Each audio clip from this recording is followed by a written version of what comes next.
でね、なんといっても途中のフェイクが超かっこいいんだよ。どうも、歌い手研究部長翔平です。普段は歌い手さんを応援する会社、ファーストステップの経営とボイストレーナーをしています。今回はですね、僕からラビリタの YouTube 再生回数ランキングを発表していきたいと思います。新企画だよ。このチャンネルではね、主に歌い手さんのリアクション解説動画をアップしてるんだけど、他のコンテンツでもね、部員のみんなに楽しんでもらえるものはないかなってずっとね、考えてたんだよ。それでね、先日 YouTube の発信で部員のみんなからね、意見を募ってみたんだけど、そこでね、歌ってみたの再生回数ランキングが見たいですっていう意見をもらって、これだーってことで今早速撮ってます。その中でも今回は僕からラビリタの再生回数ランキングをちょっとした解説を交えながら発表していきたいと思います。もちろんね、再生回数が多いからいいとか悪いとかそんな話じゃなくて、純粋にね、部員のみんなと楽しんでいけたらなと思います。このようにこのチャンネルでは歌い手さんの歌唱テクニックや楽曲について楽しくわかりやすく解説しています。見逃したくないって方は今すぐ登録して歌い手研究部に入部してください。では早速行ってみましょう。僕からラビリタ YouTube 再生回数ランキング第10位は荒木さんでーす。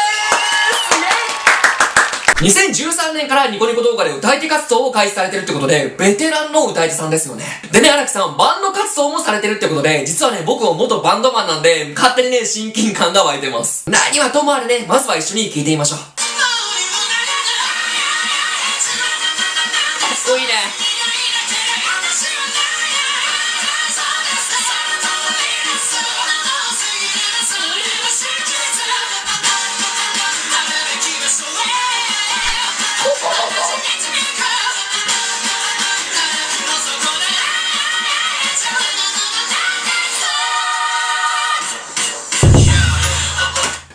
めっちゃかっこいいでしょ。荒木さんね、独特な声質をされていて、ガナリも入れてね、荒々しく歌ってるのに、声質がね、キンキンしてないんですよ。逆にまろやかにも聞こえるし、だけどめっちゃ迫力あるし、とにかくね、声質がかっこいいんです。でね、なんといっても途中のフェイクが超かっこいいんだよ。フェイクっていうのは元のメロディーをあえて崩して歌う歌唱法なんだけど、荒木さんがこのフェイクを使ってるのは、あるべき場所へ、このパートですね。あるべき場所へ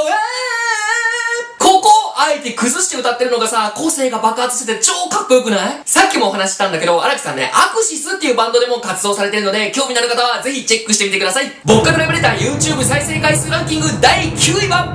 シエラさんでーす。シエラさんは韓国人の歌い手さんで、ボカロやアニソンなどね、日本の音楽を多く歌われている方ですよね。歌ももちろんかっこいいんだけど、パフォーマンスもね、超かっこいいから、そこもね、みんな意識しながら聴いてみましょう。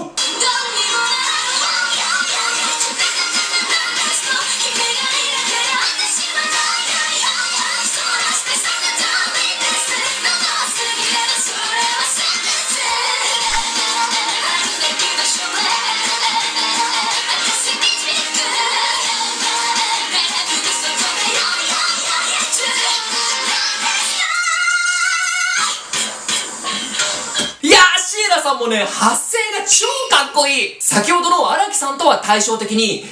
すような鋭い発声で歌われてるんだよね。それがね、すごい迫力に繋がっていて、聞いててね、スカッと気持ちいいんですよね。でさ、この外国の方が歌われている時のさ、独特なこの滑舌がさ、めっちゃ良くない？これはね、なかなか日本人には真似できないですよね。でね、このシエラさんの歌い方の中で、俺が特に大好きなのが、この最後、77なんですのの語尾の処理の仕方なんだよ。こんな感じで語尾の最後にね、一気に息を吐いて激しくひっくり返らしてるんだよね。これね、ヒーカップ唱法っていうテクニックなんだけど、そうすることで激しさとかさ、荒々しさとか、ロック感を演出することができるんだよ。そこだけもう一回聞いてみて。ね。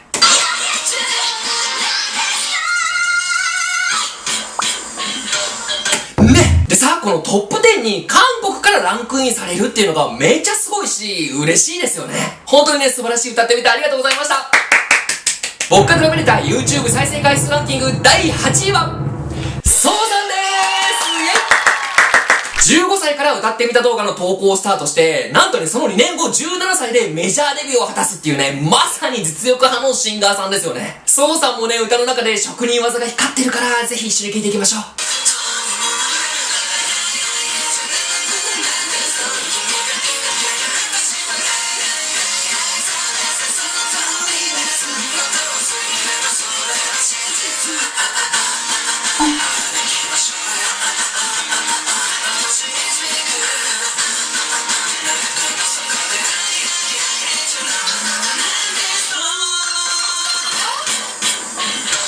もうね、この最後のサビ前のどうにもならぬからね、もうめっちゃかっこいいんだよ。出だしはね、たっぷり息を混ぜたウィスパーボイスでスタートするんだよ。どうにも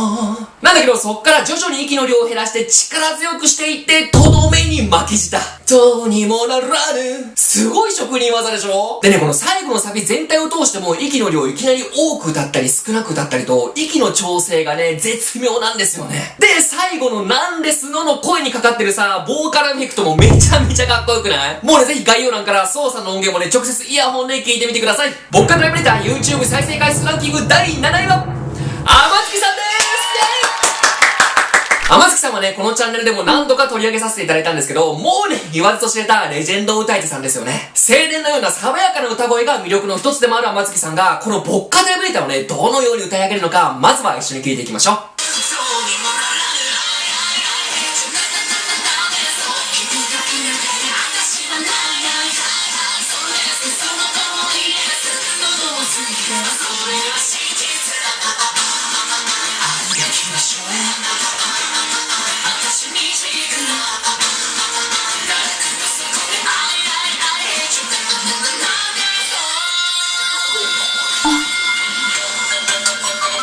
もうさ、すごくない？ボッカデリタっぽくさ、荒々しく歌ってるんだけど、そこにもね、爽やかさがめっちゃ残ってない？このさ、荒々しさと爽やかさって一見すると相反するもののはずじゃん。でもね、これを可能にしてるのがさ、この天月さんの声質と滑舌の良さなんだよ。もうね、とにかく滑舌が良くて、スーッとね、歌詞が耳に入ってくるんですよね。今回のランキングには個性派の歌い手さんが多い中で、やっぱりね、天月さんはね、正統派の歌い手さんっていう感じがしますよね。少なくともね、僕はそんなイメージを持ちました。めっちゃかっこよかったです。ありがとうございました。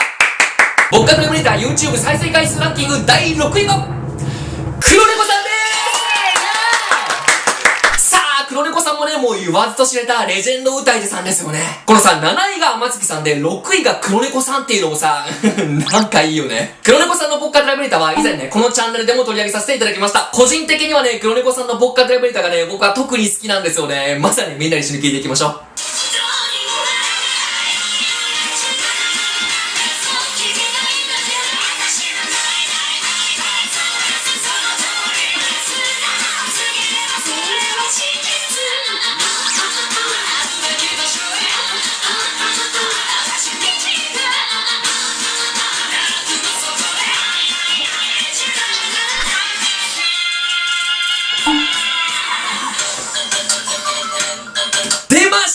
声質マジシャン。この最後のサビだけで何種類の声質使ってんのって感じじゃない？でね、俺が特に好きなのはね、このね、他の歌い手さんと比べても特にフルスロットルでさ、全開で歌ってるような感じしない？ただね、めっちゃ激しく地声を張り上げて歌ってるように聞こえるかもしれないんだけど、そうじゃなくて、実はね、絶妙なバランスで地声を抜いてミックスボイスで歌われてるんですよね。なんだけど、あえてね、口を大きく開けたり、母音を広げて歌って激しさを演出するっていうね、まさに達人技。黒猫さんはね、このチャンネルでももっともっと今後取り上げていきたいと思っているので楽しみにしていてください。いや、本当にね、素晴らしい音源でした。ありがとうございます。